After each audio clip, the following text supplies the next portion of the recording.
अस्सलाम वालेकुम दोस्तों, ये वाक़या एक बाप और बेटे का है। बेटा बहुत ही बदकार, जिनाहकार और बहुत ही बदचलन था और बाप अल्लाह वाला था, अल्लाह की इबादत करता था। और ये वाक़या आपको इंशाअल्लाह बहुत पसंद आएगा। उस बेटे ने अपने बाप को क्यों मारा? क्या उस बाप ने अपने बेटे को मुआफ़ किया? और उस बेटे की सज़ा क्या थी और क्या मिली उसको सज़ा कुदरती? चलिए दोस्तों, अगर आप जानना चाहते हैं इस वाक़ये को तो लास्ट तक बने रहें मेरे साथ इस वीडियो में। और अगर आप नए हैं तो मेरे चैनल को सब्सक्राइब करके मेरी वीडियोस को लाइक शेयर कमेंट्स करें। चलिए दोस्तों, शुरू करते हैं कि एक बाप और बेटे का वाक़या। अल्लाह वाले बाप और गुनहगार बेटा, और इसका फ़ैसला किसने किया? चलिए दोस्तों शुरू करते हैं। हज़रत सैयदना अली मुर्तज़ा रज़ियल्लाहु ताला अन्हु अपने दोनों शहज़ादों हज़रत सैयदना इमाम हसन और हज़रत सैयदना इमाम हुसैन रज़ियल्लाहु ताला अन्हुम के हमराह, यानी कि आप दोनों लाल के साथ में हमराह खानाए काबा में मौजूद थे। यानी कि आप हज़रत इमाम हसन और हज़रत इमाम हुसैन और हज़रत अली शेर खुदा तीनों आप खाना काबा में मौजूद थे। आपने एक शख्स को गिड़गिड़ा कर मुनाहाजत करते हुए सुना, जो बारगाह खुदाबंदी में ज़ार कतार रोते हुए दुआ कर रहा था। दोस्तों, यानी कि एक शख्स जो कि रो रो कर गिड़गिड़ा कर अल्लाह की बारगाह में रो रहा था, दुआ कर रहा था। या इलाही, तू तारीकियों और अंधेरों में बेचैन दिलों की दुआएं सुनता है।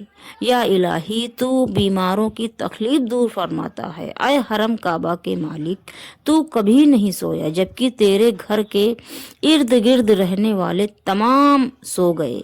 या इलाही, तेरी ज़ात पाक है, पाक की उम्मीदें लेकर मखलूक तेरे हरम में इकट्ठे होते हैं। मेरी खता को भी माफ़ फरमा दे।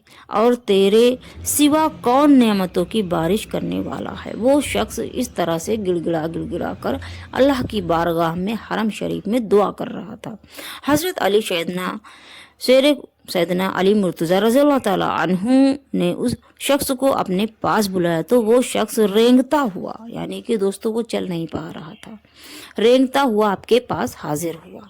आपने उससे उसका किस्सा दरियाफ्त किया, यानी कि आपने पूछा कि ये तुम ऐसा क्यों कर रहे हो, गिड़गिड़ाकर माफ़ी किस सज़ा के लिए मांग रहे हो?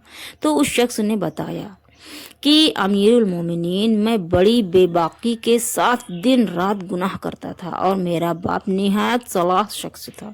यानी कि मैं बहुत गुनहगार हूँ, मैं दिन रात गुनाह करता था, लेकिन मेरा बाप निहायत ही अल्लाह वाला था और मुझे गुनाहों से रोकता था। वो एक दिन मैंने अपने बाप की नसीहतों से तंग आकर अपने बाप को मारा, जिस पर मेरे बाप ने हरम काबा में आकर मेरे हक में बद्दुआ की। और उसके बाद मुझ पर फलाह लोगों का फलाह का हमला हुआ और मैं ज़मीन पर घिसट कर चलने लगा। दोस्तों, उसने खुद बताया कि वो गुनहगार था, लेकिन उसका बाप निहायत ही अल्लाह वाला था और उसका बाप उसको मना करता था गुनाह करने से। और वो परेशान हो गया अपने बाप से, क्योंकि गुनाह में लज्जत है, ये तो नबी का फरमान है। और जो गुनाह करता है उसे अल्लाह और उनके अल्लाह वालों की बातें कहाँ समझ में आती है दोस्तों, क्योंकि अल्लाह की हिदायत मिलना भी बहुत बड़ी खुशनसीबी होती है। ये चीज़ आप समझ लीजिए कि अल्लाह जिसको पसंद करता है उसको ही अपने हिफ्ज़ व अमान में लेता है और उसको ही हिदायत मिलती है दोस्तों। लेकिन अल्लाह चाहता था कि उसका बाप उसको मना करे, लेकिन वो गुनहगार इतना गुनाह में मशगूल हो गया कि अपने बाप को ही उसने मारा। और जब बाप को उसने मारा तो बाप ने आकर हरम शरीफ में उसके लिए बद्दुआएं दी। और बद्दुआ जब दी उस बाप ने तो बेटे पर हमला हुआ और वो घिसट कर चलने लगा, यानी कि सारी अकड़ उसकी निकल गई। मैंने अपने बाप से रो रो कर माफ़ी मांगी। जब वो इस तरह से घिसट कर चलने लगा तो अपने बाप से रो रो कर वो माफ़ी मांगने लगा और उन्होंने मुझे माफ़ कर दिया था, क्योंकि वो बाप था दोस्तों। तो उसके बाप ने उसको माफ़ कर दिया और वो ये बातें हज़रत अली को बता रहा था। کہ میں نے اپنے باپ کو مارا اور رو رو کر معافی بھی مانگی اور انہوں نے مجھے معاف کر دیا تھا اور کہا کہ حرم کعبہ چلوں میں وہاں جا کر تمہارے حق میں دعا کرتا ہوں. یعنی کہ دوستوں اس نے اپنے باپ کو مارا، پھر بھی اس کے باپ نے اس کو معاف کر دیا اور کہا کہ چلو میرے ساتھ، میں حرم کعبہ میں چل کر تمہارے لیے دعا کرتا ہوں. اللہ تعالیٰ تمہیں صحت کا ملح عطا فرمائے گا انشاءاللہ تعالیٰ. چنانچہ میں اپنے باپ کے ہمراہ حرم کعبہ کے لیے روانہ ہوا، جہاں راستے میں میرا باپ اونٹنی سے گر پڑا اور فوت ہو گیا. اب میں تنہا حرم کعبہ میں اپنی صحت یابی کے لیے اللہ تعالیٰ کے حضور دعائیں مانگتا ہوں. آپ نے اس شخص کی بات سننے کے بعد فرمایا، اگر تیرا باپ تجھ سے خوش ہو گیا تو اللہ تعالیٰ بھی تجھ سے خوش ہو گیا. دوستوں ماں باپ کا مرتبہ بہت بڑا ہوتا ہے.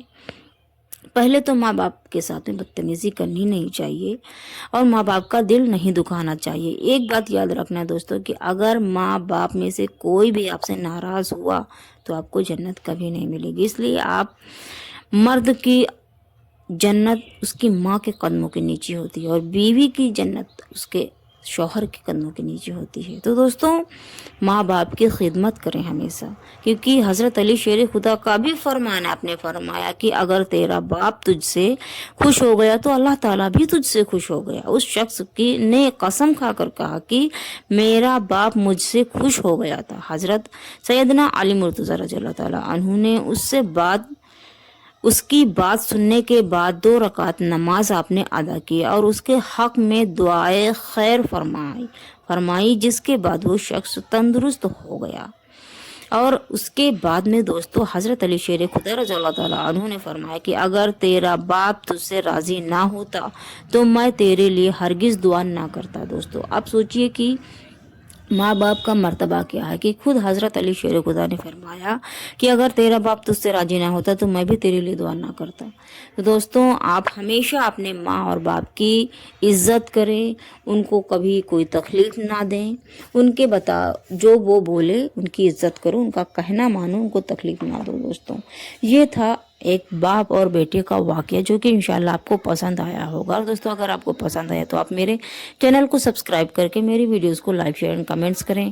اور اگر آپ کو کوئی بھی اسلام کے ریلیٹیو یا کوئی اس ویڈیو کے ریلیٹیو کوئی بھی سوال کرنا ہے تو آپ کمنٹس باکس میں پوچھ سکتے ہیں، جس کا جواب انشاءاللہ میں آپ کو ضرور دوں گی. دوستوں میں اس دعا کے ساتھ آج اس ویڈیو کو مکمل کر رہی ہوں کہ ہم سب اپنے ماں باپ کی نافرمانی کبھی نہ کریں اور اللہ ہم سب کو گمراہیت سے بچائے، نیک راستے پر چلائے، ہم لوگوں کا ایمان برقرار رکھے.